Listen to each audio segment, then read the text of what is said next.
కరీంనగర్లో బీఆర్ఎస్ కథనబేరి సభకు గులాబీ శ్రేణులు సన్నద్ధమవుతున్నాయి. జగిత్యాల జిల్లా నుంచి పెద్ద సంఖ్యలో తరలి వెళ్లేందుకు సిద్ధమవుతున్నారు.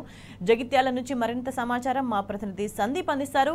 సందీప్, మొత్తంగా పాత కరీంనగర్ జిల్లా జగిత్యాల జిల్లా వ్యాప్తంగా కూడా రేపటి సీఎం మాజీ ముఖ్యమంత్రి సమర శంకరావానికి పూర్తిగా సిద్ధమైంది. ఎందుకంటే ఉమ్మడి కరీంనగర్ జిల్లా అంటేనే కేసీఆర్ గారికి ఎనలేని ప్రీతి.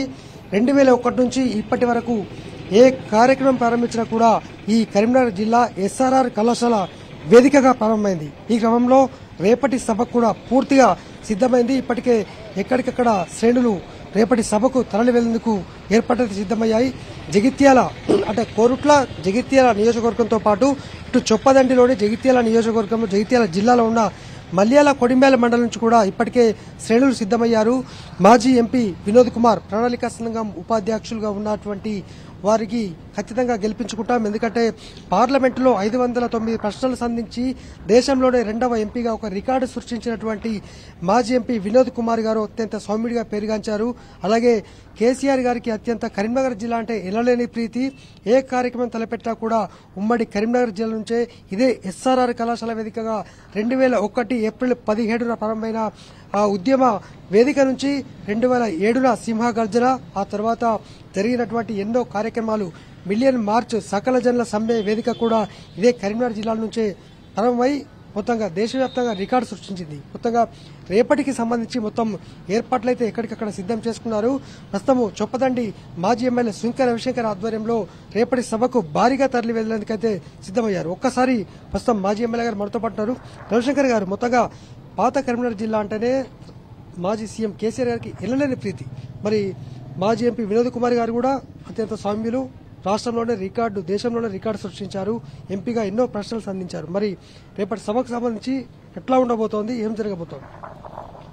కరీంనగర్ కథన పేరుతో పోరాటాల గడ్డ కరీంనగర్ గడ్డ.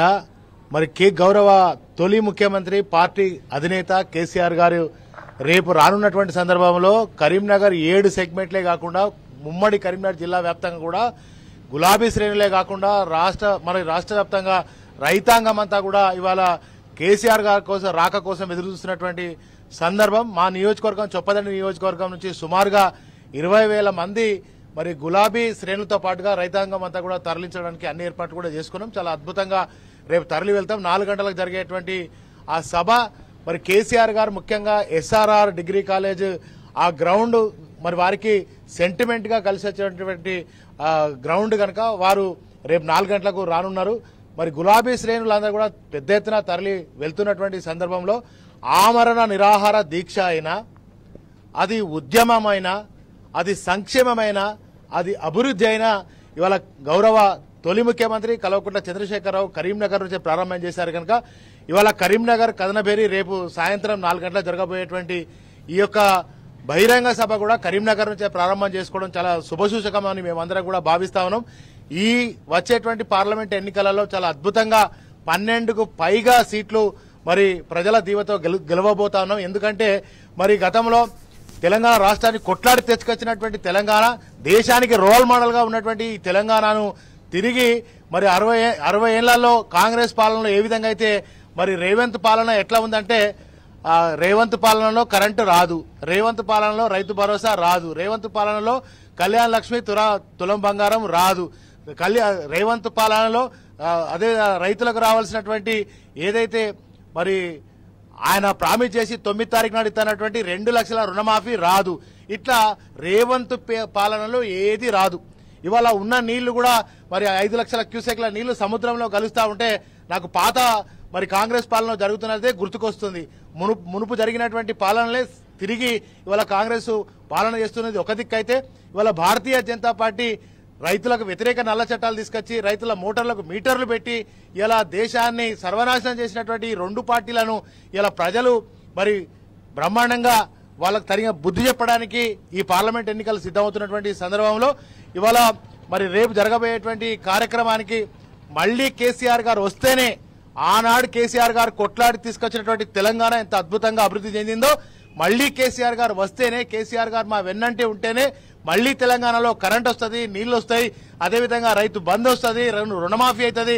కేసీఆర్ గారు కొట్లాడి మళ్ళీ మాకు ఇవన్నీ ఇప్పిస్తాడు కనుక కేసీఆర్ గారు రాక కోసం ఇవాళ కరీంనగర్ ప్రజలు యావత్ తెలంగాణ రాష్ట్రం కూడా ఎదురు చూస్తున్నటువంటి సందర్భంలో నిజంగా మరి మాజీ పార్లమెంటు సభ్యులు మరి ప్రణాళిక మాజీ వైస్ చైర్మన్ గారు వినోద్ కుమార్ గారు ఇవాళ Kothapalli to Manoharabad railway line సాధించినటువంటి ఘనత IIIT కోసం కొట్లాడినటువంటి వారు ఇలా ముత్తమంత సిటీ 3.5 లక్షల జనాభా ఉన్నటువంటి కరీంనగర్ సిటీని స్మార్ట్ సిటీ చేసినటువంటి స్మార్ట్ సిటీ ప్రదాత.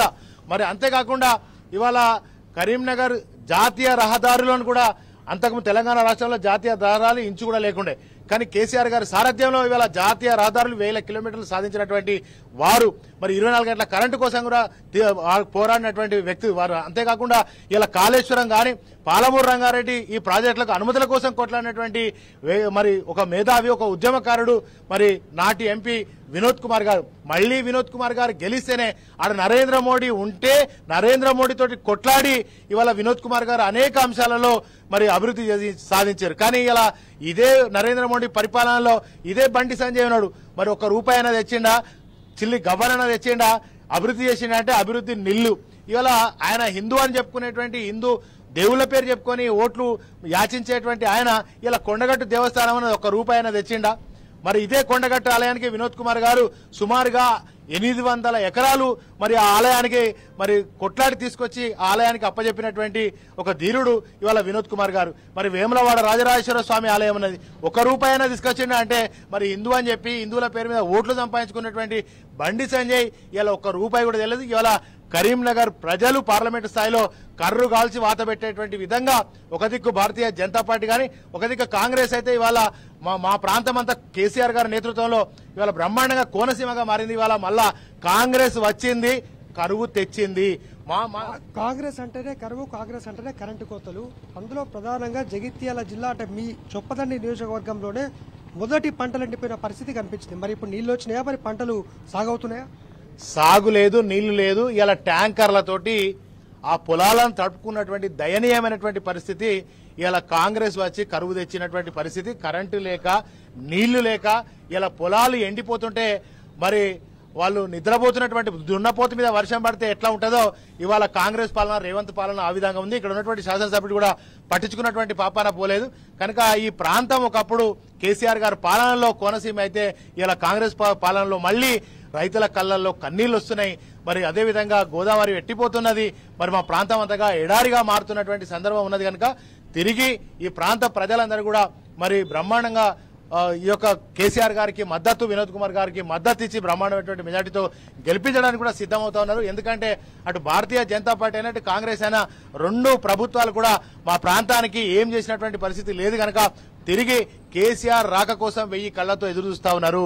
కేసీఆర్ గారు ఉంటేనే మళ్లీ ఇవన్నీ సంక్షేమం కానీ అభివృద్ధి కానీ జరుగుతుంది. ఈ యొక్క రేవంత్ రెడ్డి పాలన కానీ భారతీయ జనతా పార్టీ పాలన కానీ ఇవాళ మాకు ఒరిగింది ఏం లేదు, జరిగేది ఏం లేదు. ఇవాళ ఈ పాలన తెచ్చుకొని అన్ని రకాల నష్టపోతున్నాం. అన్ని రకాల ఇప్పుడు 3 నెలలనే మరి నరకాన్ని చూపించినటువంటి పరిస్థితి తీసుకొచ్చారు. 10 ఏళ్ల పాలనలో ఏనాడు కూడా కరెంటు పోలే, ఒక్క రెప్పపాటు కూడా కరెంటు పోలే, నిమిషం కూడా కరెంటు పోలే. ఇవాళ 24 గంటలు 365 రోజులు వరద కాలువ ఒక జీవనదిలాగా ఉండే ఇలా వరద కాలువ ఎండిపోయినటువంటి పరిస్థితి వచ్చింది. ఇలా చెరువులు రోని ఎండలలో కూడా చెరువులన్నీ కూడా అలుగు వారి మత్తడు దుంకుతుండే కేసీఆర్ గారి పాలనలో. కానీ ఇవాళ రేవంత్ రెడ్డి పాలనలో ఇవాళ చెరువులన్నీ కూడా ఎండిపోయినాయి, మరి పంటలన్నీ కూడా ఎండిపోతున్నాయి. కరెంటు రాక, నీళ్లు లేక అరిగోస పడుతున్నటువంటి సందర్భాన్ని తిరిగి వచ్చే ఈ యొక్క పార్లమెంట్ ఎన్నికల్లో తగిన బుద్ధి కాంగ్రెస్ కానీ అది భారతీయ జనతా పార్టీకి చెప్తారని చెప్పి తెలియజేస్తాం.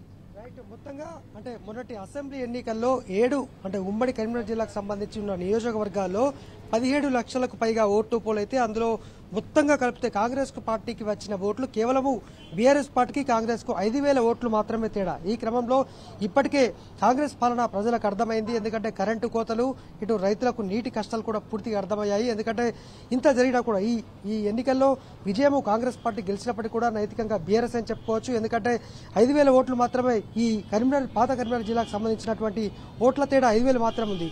ఈసారి ఖచ్చితంగా వినోద్ కుమార్ గారిని గెలిపించుకుంటాము, కేసీఆర్ గారికి గిఫ్ట్ గా ఇస్తామని కూడా ఇక్కడ స్థానిక నాయకులు కూడా చెప్తున్నారు. మొత్తంగా మొదటి అంటే ఈ ఉమ్మడి కరీంనగర్ జిల్లాలోనే కాంగ్రెస్ పాలన ప్రారంభమైనప్పటి నుంచి నీరు లేక పంటలు ఎండిపోయిన తొలి ప్రాంతంగా ఈ చొప్పదండే నిలిచిందని మనం చెప్పుకోవచ్చు. ఆ తర్వాత ఇప్పుడు జగిత్యాల జిల్లాలో ధర్మపురి కావచ్చు, ఇటు మల్యాల మండలంలోని మద్దుట్ల, రామన్నపేట ఇలా అనేక ప్రాంతాల్లో కూడా నీరు లేక పంటలు ఎండిపోయే పరిస్థితి.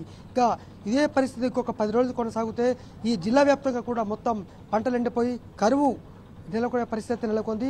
కనీసం రైతు బంధు దిక్కులేదు సరికదా, పూర్తిగా నీరైనా ఇప్పటికైనా కేటాయించాలి, వారబందీ విధంగా అయినా సరే తమకు నీటి కేటాయించి తమను ఆదుకోవాలని అయితే రైతులు డిమాండ్ చేస్తున్నారు. మొత్తంగా రేపటి అధినేత కేసీఆర్ గారి పర్యటనకు సంబంధించి ఇక్కడ నుంచి సుమారు 20 నుంచి 30 వేల మంది చొప్పదండి నియోజకవర్గ వ్యాప్తంగా మల్యాల, కొడిమేల మండలం నుంచి కూడా బయలుదేరి వినోద్ కుమార్ గారిని గెలిపించుకునే విధంగా ఈ పార్లమెంటు సమర శంఖారావానికి అయితే ఈ మల్యాల, కొడిమేల మండలం అయితే సిద్ధమైంది. స్వేచ్ఛ. రైట్ సందీప్.